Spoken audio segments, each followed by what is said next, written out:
So welcome all of you. Great to have you with us and to focus now on business and how the various business sectors see the future for Bulgaria. So what we're going to do is each of our speakers are going to kick off with 4 minutes or so of introduction, and then we're going to have a conversation which will take us into our cocktails. So they're going to be really emphasizing what they see as the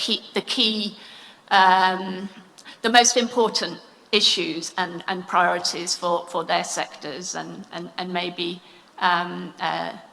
in the discussion we'll take that into a bit of a wider focus. So over to you, Mr. Minchev. Oh, thanks a lot. I would definitely start with the restoring the renewables, because they're taking a very large portion of the energy system.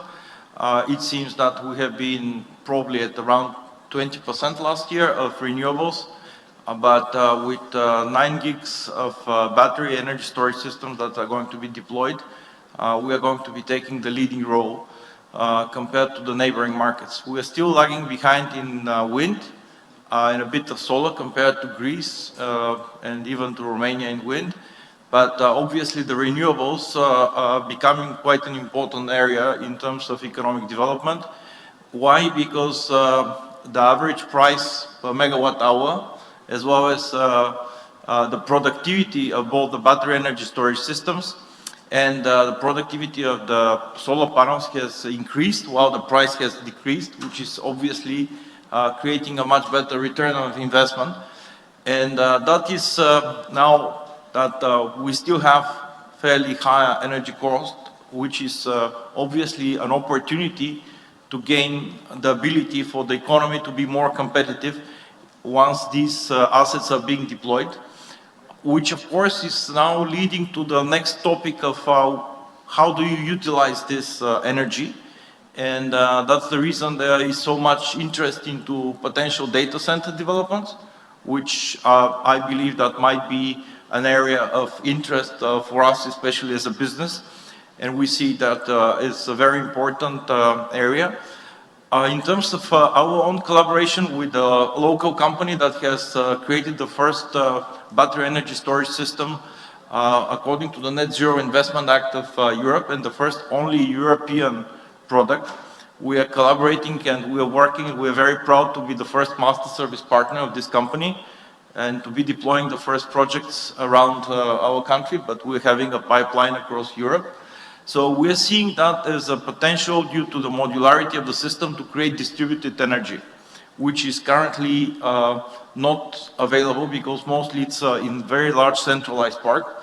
So we are aspiring to create distributed energy in smaller logistics parks, even in gas stations. So we are having the first pilots this year, which is going to create an enormous opportunity to save again from the distribution and from the transmission part of the system.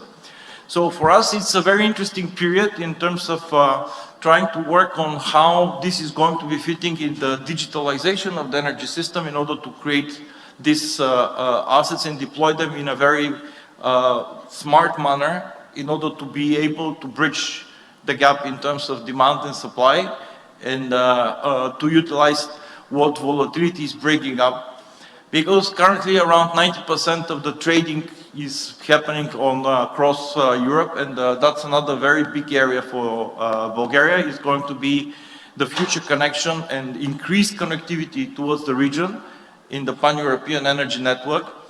And energy is quite important element. I believe that that's a key element in terms of economic competitiveness of the market, and I believe that Bulgaria is having certain assets and is having a leading part which can be utilized in the coming years in terms of attracting more investments and getting more businesses faster.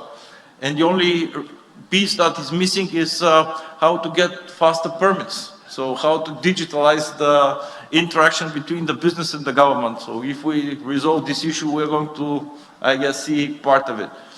Again, the question of corruption is going to put it aside. So assuming institutional benefits of new government and stable politics is going to be a must. So that's in a nutshell.